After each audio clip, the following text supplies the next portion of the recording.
Question number 16 है आपका। तो कहता है गामा कोई रियल नंबर है, एक लाइन की उसने हमें इक्वेशन दे रखी है। तो ये एक लाइन है हमारे पास और ये हमारे पास सेकंड लाइन है। ये L1 लाइन है, L1 लाइन की उसने हमें इक्वेशन दे रखी है, ठीक है। तो x plus 11/1 is equal to Y plus 21/2 is equal to Z plus 29/3।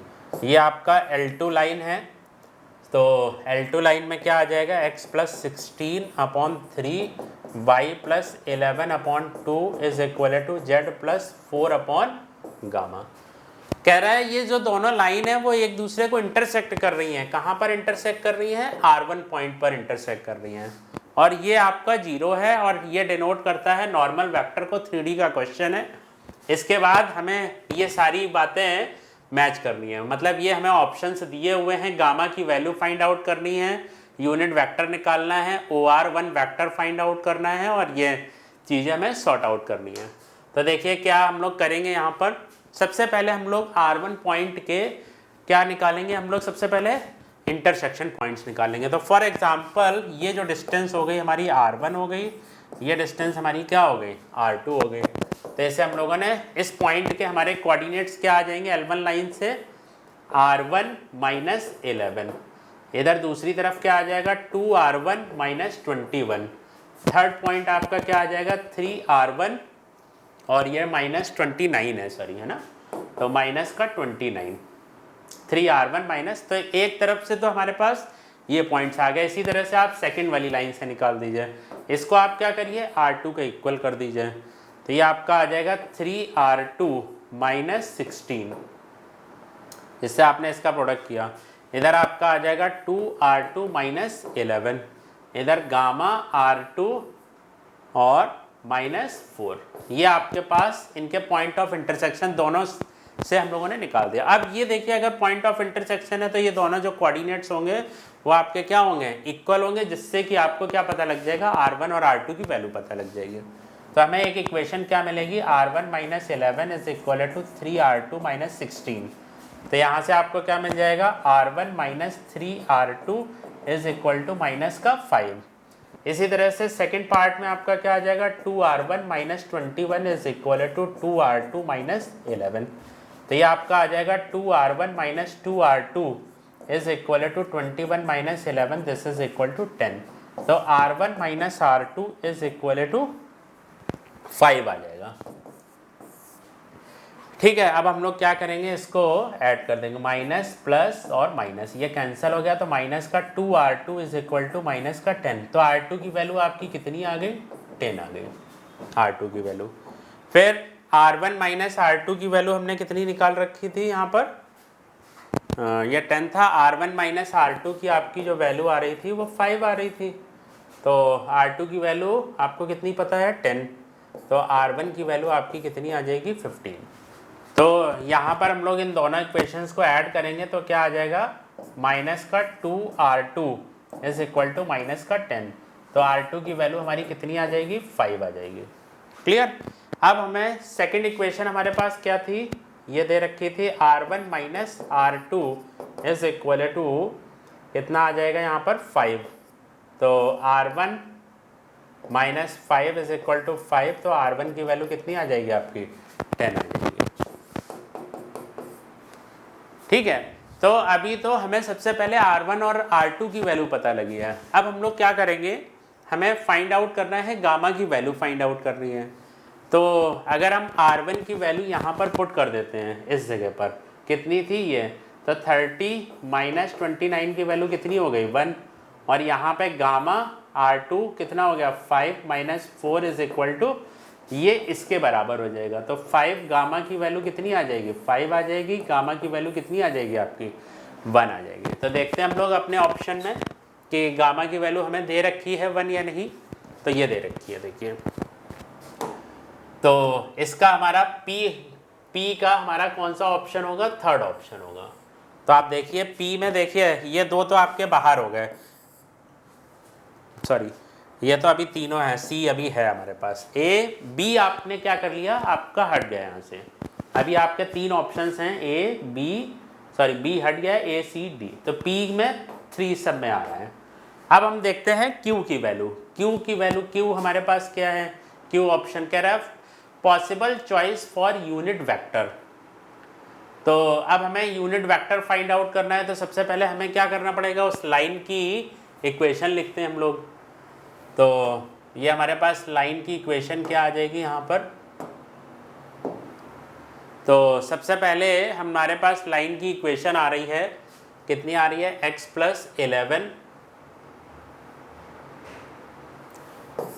Plus 11 upon 1 और y plus 21 upon 2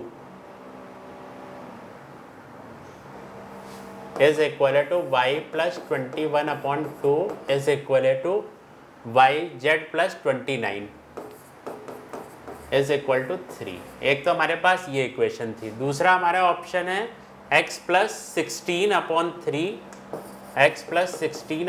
3 is equal to y plus 11 upon 2 is equal to z plus 4 upon 1। ये हमारे पास उसने हमें बोला है दो, मतलब हमें क्या देखिए ऑप्शन क्या है, देखिए यहाँ हमें निकालना है, कह रहा है चॉइस निकालना है, जबकि ये जो दोनों लाइन है आपकी वो एक प्लेन के ऊपर लाई कर रही हैं। तो जब एक प्लेन के ऊपर लाई कर रही हैं तो हमें क्या करना पड़ेगा, इनका क्रॉस प्रोडक्ट हम लोग करेंगे। तो देखिए क्या आ जाएगा, यूनिट एन, ये हमारे पास आ जाएगा n1 क्रॉस n2। तो this is equal to i j और k। यहाँ आ जाएगा 1 2 3 3 2 1। तो इधर आ जाएगा i इंटू 2 माइनस का 6 माइनस j इंटू 1 माइनस का 9 प्लस k इंटू 2 माइनस का 6। तो ये आपके पास आ जाएगा कितना, माइनस का 4i कैप और माइनस का 4i कैप प्लस 8j और माइनस का 4k कैप। ये आपके पास आ जाएगा n1 क्रॉस n2 आ जाएगा। अब वो बोलता है कि आप यूनिट वेक्टर फाइंड आउट करिए। तो यूनिट वेक्टर आपका कितना आ जाएगा, n1 cross n2 upon modulus of n1 cross n2। तो इसमें आप क्या करेंगे, 4 आप बाहर कॉमन ले लीजिए, अंदर आपका आ जाएगा कितना, माइनस का 4 बाहर ले लिया तो i कैप माइनस का 2j और plus k cap upon under root इसका मॉडुलस। तो 1, इसको इस तरह से कर लेते हैं। वैसे ये 4 कैंसिल हो जाएगा, मैं सोच रहा था डायरेक्ट कुछ कर दिया जाए। तो ये आपका आ जाएगा 16 प्लस इधर आएगा 64 प्लस 16। तो इधर आ जाएगा माइनस का 4 इंटू आई माइनस का 2j प्लस k अपॉन ये आपका हो जाएगा 96। तो 16 चक्के 96, तो 4 अंडर रूट 6। तो ये हो जाएगा, तो माइनस आई और प्लस 2j और माइनस का k अपॉन अंडर रूट 6। ये हमारे पास यूनिट वेक्टर आ रहा है। तो देखिए एक बार, ये हमारे पास इसके जो साइन है वो इस तरह से हैं। अगर हम लोग इसको लिखेंगे, माइनस को देखिए यूनिट वेक्टर में माइनस साइन सिर्फ डायरेक्शन बताता है कि अगर आप प्लस लेंगे तो आप अपोजिट डायरेक्शन में हो जाएंगे मतलब। तो इसमें आपने क्या किया, माइनस कॉमन ले लिया, तो i upon under root 6 minus 2 upon under root 6j और plus 1 upon under root 6k। क्योंकि देखिए हमारे पास ऑप्शन इस टाइप से दिया हुआ है तो हमें वही वेरिफिकेशन करना है। तो इसका हमारा 4th ऑप्शन हो गया। तो ये आपका इसका Q का आपका 4th ऑप्शन हो गया। ठीक है, तो ठीक है, देखते हैं अभी। अब R1 की बात करता है। R1 जो पॉइंट था हमारे पास, सबसे पहले हम देखते हैं R1 के हमारे कोऑर्डिनेट्स क्या आए थे। अगर हम लोग यहाँ पर इसकी वैल्यू पुट कर देते हैं तो हमें R1 के कोऑर्डिनेट पता लग जाएंगे। तो R1 की वैल्यू हमारी कितनी थी, 10। R1 की जो वैल्यू थी हमारी 10 थी, है ना। तो ये आपका हो जाएगा -1, ये आपका हो जाएगा -1 और इधर आपका हाँ इंटरसेक्शन, इधर आपका आ जाएगा -1 और इधर आपका आ जाएगा 30, तो 1 हो जाएगा। ये हमारे R1 पॉइंट के कोऑर्डिनेट्स हो गए। तो बोलता है कि पोजीशन वेक्टर हमें OR1 फाइंड आउट करना है। तो OR1 की वैल्यू हमारी कितनी आ जाएगी यहाँ पर, -i - j और प्लस के कैप, ये वेक्टर OR1, आपको पोजीशन वेक्टर लिखना है इसका आर पॉइंट का। तो देखिए इसमें हमारे पास क्या ऑप्शन है, ये रहा। तो इसका देखिए आपका थर्ड का आपका ये हो गया, आर का आपका फर्स्ट ऑप्शन हो गया। तो देखिए हम कहाँ तक पहुँच गए, अगर हम लोग देखें तो पी का हमारा थर्ड है, क्यू का हमारा फोर्थ ऑप्शन है, या भी यहाँ ये भी बाहर हो गया मतलब, ठीक है, डी वाला भी आपका बाहर हो गया। आर का हमारा फर्स्ट ऑप्शन है, आर का हमारा फर्स्ट ऑप्शन है। तो अब बचा एस, तो ये तो ऑलरेडी बाहर हो गया है, तो इसका थर्ड ऑप्शन इसका करेक्ट है, ठीक है। लेकिन कोई बात नहीं। तो अब हमारे पास एक छोटा सा पार्ट और है, जो सब कुछ दे रखा है उसने इन्फॉर्मेशन, बोलता है आप इसका डॉट प्रोडक्ट आप चेक कर लीजिए। तो O R dot unit vector, इसका डॉट प्रोडक्ट जब आप इसके साथ करेंगे तो कितना आ जाएगा, माइनस का 1/√6, ये हो जाएगा प्लस 2/√6 और प्लस 1/√6, तो ये कैंसिल हो जाएगा, इसकी वैल्यू आ जाएगी √2/3। तो s का हमारा क्या हो जाएगा, 5 हो जाएगा। तो इसलिए इसका ऑप्शन सी इसका करेक्ट था। तो ये भी देखिए मल्टीपल चॉइस क्वेश्चन था बच्चों, तो बढ़िया क्वेश्चन था।